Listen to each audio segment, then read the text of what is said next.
Hello students, welcome to the PND coaching classes learn easily and smartly. तो आज हम पढ़ने वाले हैं difference between electric and the magnetic force. तो चलिए स्टूडेंट्स समझते हैं electric force and magnetic force में डिफरेंस क्या होता है। ओके, सो किसी चार्ज क्यू पर जो इलेक्ट्रोस्टैटिक फोर्स होता है उस due to the electric field की वजह से वो होता है F vector is equal to Q into E.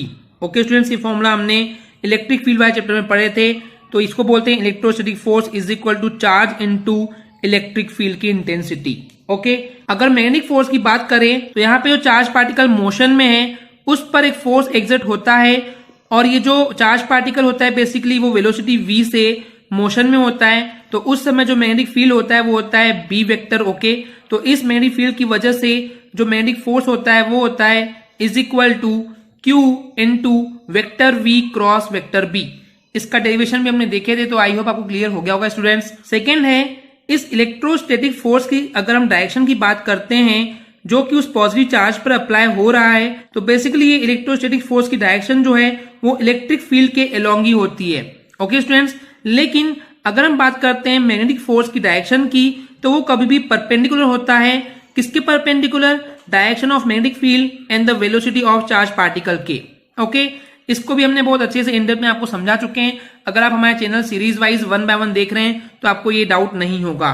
Third है, तो ये जो बेसिकली इलेक्ट्रिक फोर्स है ये उन चार्ज पार्टिकल्स पे भी लग सकता है जब वो रेस्ट पे है। ओके स्टूडेंट्स, लेकिन अगर हम मैग्नेटिक फील्ड के टाइम पे अगर मैग्नेटिक फोर्स की बात कर रहे हैं तो ये तभी अप्लाई होता है जब चार्ज पार्टिकल मोशन में हो। लेकिन अगर वो रेस्ट पे होगा तो रेस्ट पे हमेशा जो मैग्नेटिक फील्ड के टाइम पे जो मैग्नेटिक फोर्स की मैग्नीट्यूड होता है, आई मीन इसकी जो वैल्यू होती है वो हमेशा 0 होती है।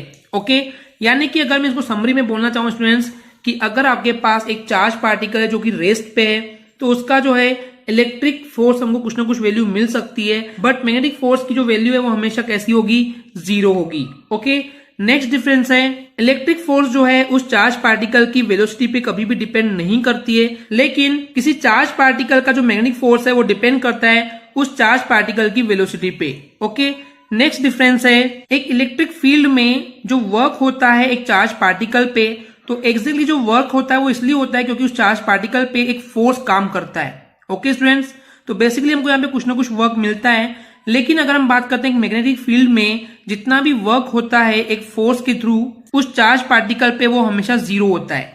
यानी कि अगर मैं बात करूं कि एक चार्ज पार्टिकल पे जो फोर्स लगता है उसकी वजह से जो इलेक्ट्रिक फोर्स के केस में, आई मीन इलेक्ट्रिक फील्ड के केस में कुछ ना कुछ हमको वर्क मिलता है। लेकिन जब मैग्नेटिक फील्ड की बात करते हैं तो एक चार्ज पार्टिकल पे जितना फोर्स लगता है उसके वजह से जो हमको नेट वर्क मिलता है, जो टोटल वर्क मिलता है वो हमेशा 0 होता है। ओके स्टूडेंट्स, चलिए देखते हैं लास्ट डिफरेंस। अगर हम इलेक्ट्रिक फोर्स के टाइम पे जब इलेक्ट्रिक फील्ड में है तो उस कंडीशन पे जो ये चार्ज पार्टिकल के अगर हम पाथ की बात करें तो हमेशा पैराबोलिक होता है, लेकिन मैग्नेटिक फोर्स के केस में हमको ये जो पाथ मिलता है उस चार्ज पार्टिकल का वो हमेशा सर्कुलर होता है।